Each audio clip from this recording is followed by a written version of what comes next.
Oke, saya akan mulai untuk pertemuan kali ini yang membahas tentang sejarah fotografi, ya, sejarah fotografi, history of photography.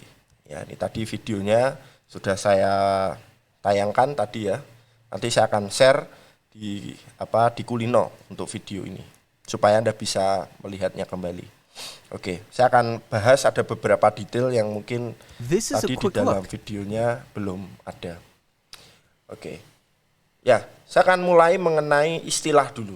Jadi istilah fotografi itu berasal dari bahasa Yunani yaitu potos yang artinya cahaya dan graphein yang artinya menggambar.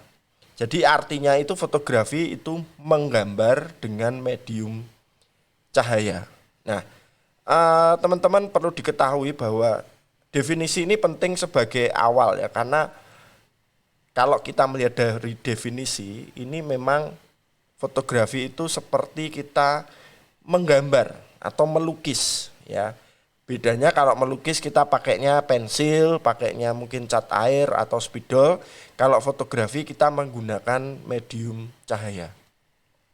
Nah, kalau kita melihat dari definisi ini ya fotografi ya. Jadi substansinya itu sebetulnya fotografi itu bukan merekam ya. Kalau kita meninjau dari istilah, jadi substansinya ternyata itu bukan merekam ya, bukan record ya, bukan untuk mendokumentasikan, tapi to create ya, menggambar.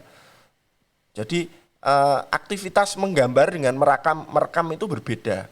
Ya, jadi fotografi kalau dari istilahnya itu menggambar ya, itu mengcreate, mengkreasi. Makanya di dalam fotografi sebetulnya kita memerlukan juga sentuhan yang namanya kreasi, kreativitas, bukan hanya sekedar merekam gitu ya, bukan hanya merekam. Oke. Nah, lalu ada istilah kamera, itu berasal dari apa? Jadi ternyata kamera itu bahasa Latin yaitu camera obscura yang dalam bahasa Inggris artinya dark room atau kamar gelap. Nah, kenapa kok bisa awalnya ini disebut dengan dark room atau kamar gelap? Nah, memang nanti pertama-tama itu kamera itu bentuknya itu ya berupa kamar, ruangan yang besar dan gelap, kedap cahaya. Ya, tidak ada cahaya. Nah, kamera obscura atau kamar gelap tadi itu sebetulnya secara teori ya, secara hukum fisika atau secara penelitian itu sebetulnya sudah ditemukan jauh sebelum fotografi itu muncul.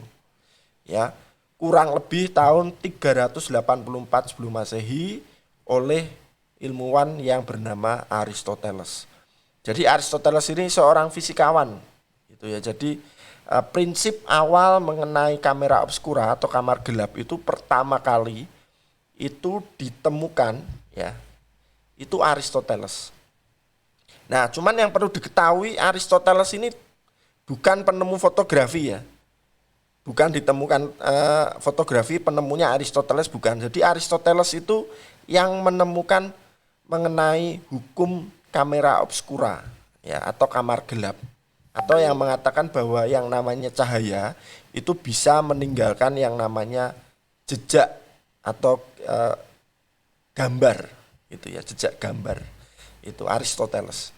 Nah, lalu penelitian mengenai kamera obscura itu diteruskan atau ditulis kembali oleh yang namanya Leonardo da Vinci tahun 1452.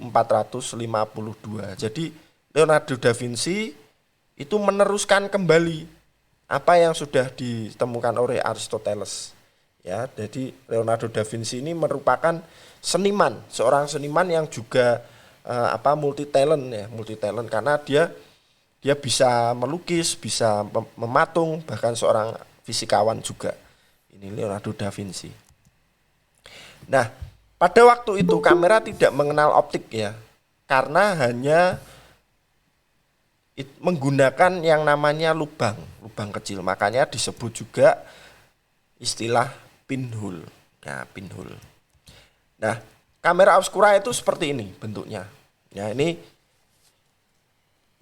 kamera obscura kalau artefaknya, jadi artefaknya bentuk secara fisik itu memang bisa dikatakan ini tidak pernah ditemukan.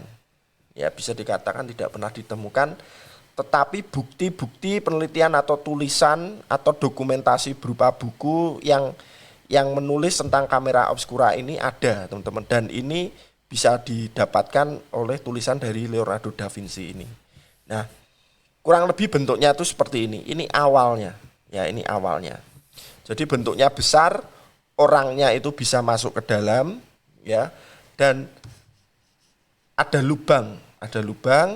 Lubang inilah yang merefleksikan objek yang ada di luar, kemudian dia masuk ke dalam sini. Nah, ini ya, dalam sini. Belum ada optiknya, hanya lubang. Nah, cara kerjanya sebenarnya sederhana. Ya, cara sederhana seperti ini. Jadi kalau ada objek di sini, ya, di luar, kemudian objek ini dipantulkan oleh lubang kecil ini, dan lubang kecil ini meneruskan pantulannya itu ke dinding yang ada di dalam ini, tetapi dalam bentuk yang terbalik. Nah, terbalik. Ini, ya, terbalik. Nah, jadi kamera obscura pada waktu itu tidak secara spesifik untuk memotret, ya, tidak secara spesifik untuk memotret. Jadi gambar yang dihasilkan terbalik itu di dalam kamera obscura ini digunakan untuk tracing, teman-teman, tracing, atau nek basa Jawane iki ngeblat atau menjiplak. Jadi ada orang masuk ke dalam, kemudian dia gunakan untuk menjiplak, gitu ya. Nah, karena apa? Ini, ya, pantulan yang ada di sini ini memantulkan citra yang ada di luar sini secara terbalik sehingga menggambarnya menjadi lebih mudah, gitu ya. Kira-kira seperti itu. Dan kamera obscura ini diadaptasi menjadi objek yang makin lama makin kecil, teman-teman. Makin kecil, kemudian dilengkapi dengan lensa, ya. Tapi fungsinya masih belum untuk memotret, baru untuk ngeblat. Ya, tadi di video tadi kan juga sudah dijelaskan bahwa awal itu kamera obscura ini bentuknya ini untuk tracing, ya, untuk tracing. Jadi ada objek yang ada di sini, kemudian ini di tracing, digambar di sini. Nah, nanti yang menjadi cikal bakal kamera ini ya memang kamera obscura ini.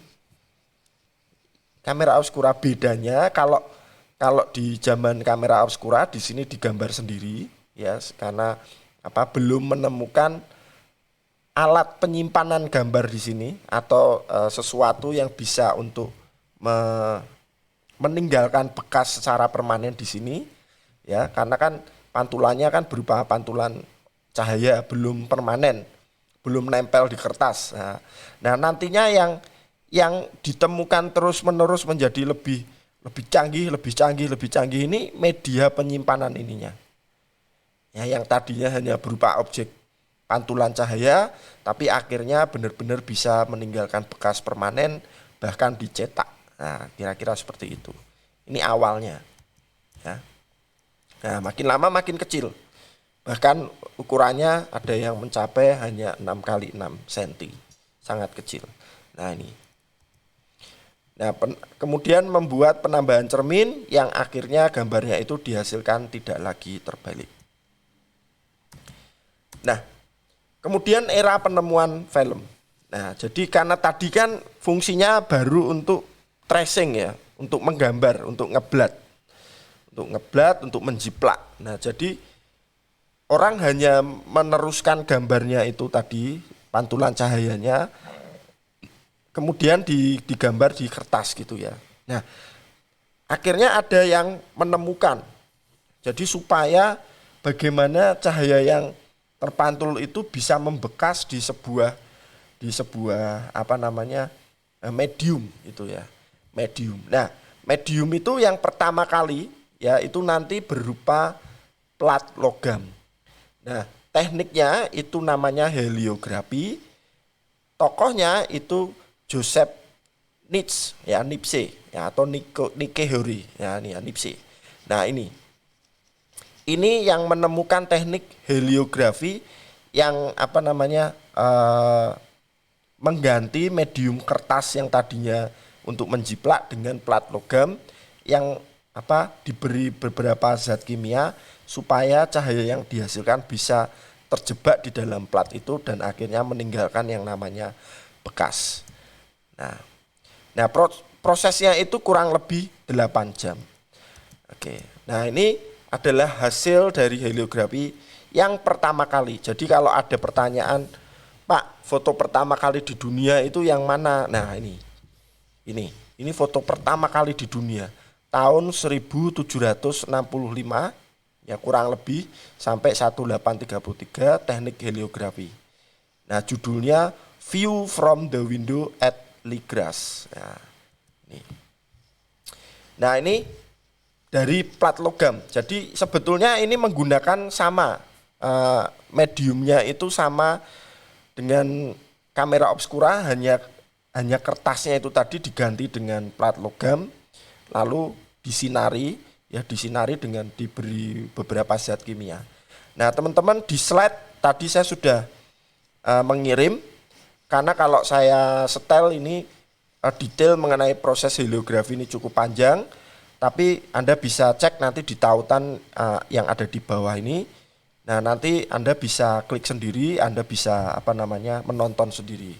Nah, ini alamatnya sudah saya sertakan di slideshow yang saya kirimkan di grup WhatsApp tadi, supaya teman-teman bisa melihat detail proses heliografi ini, ya, heliografi.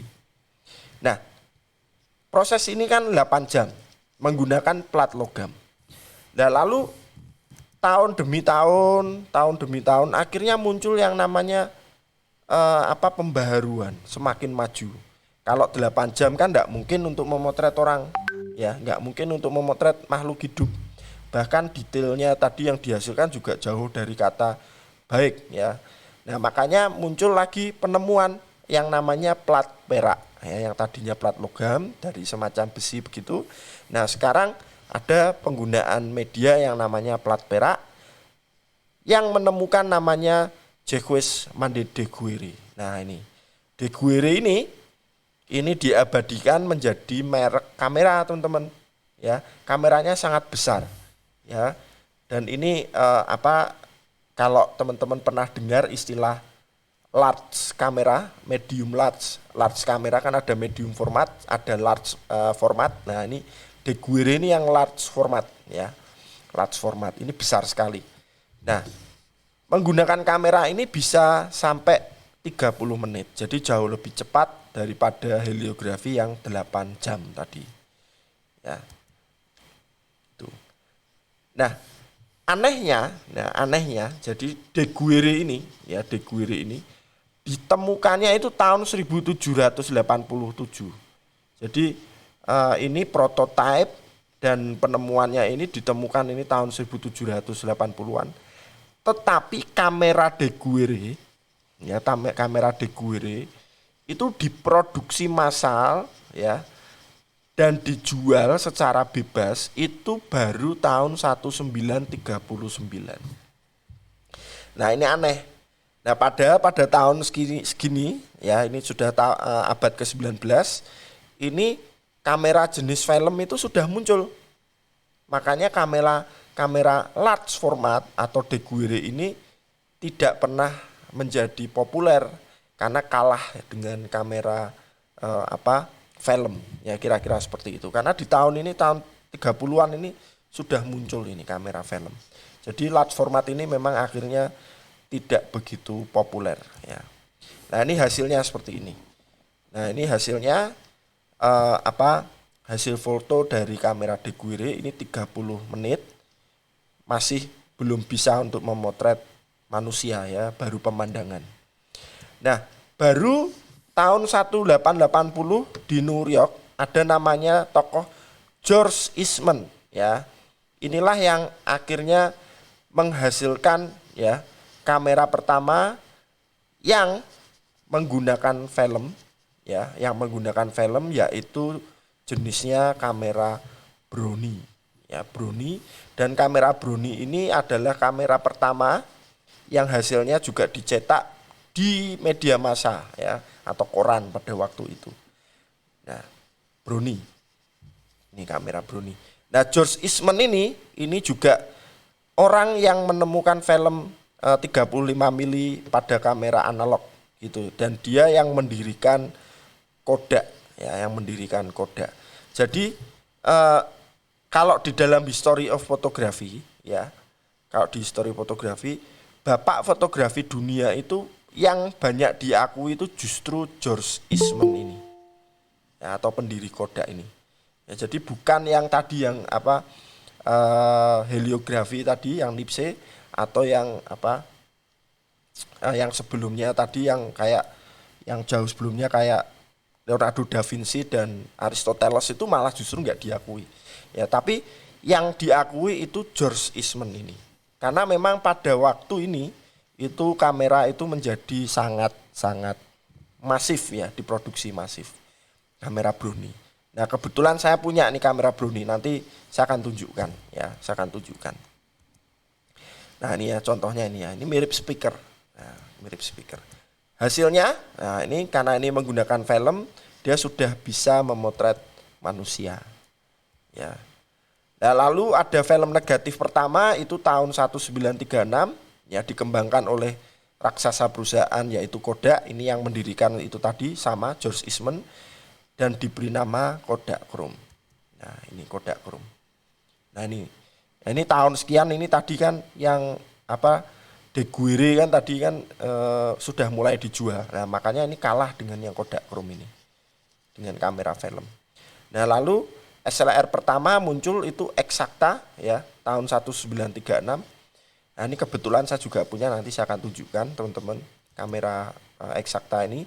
Lalu ada medium format pertama ya, ini medium format ini filmnya itu 120 mm.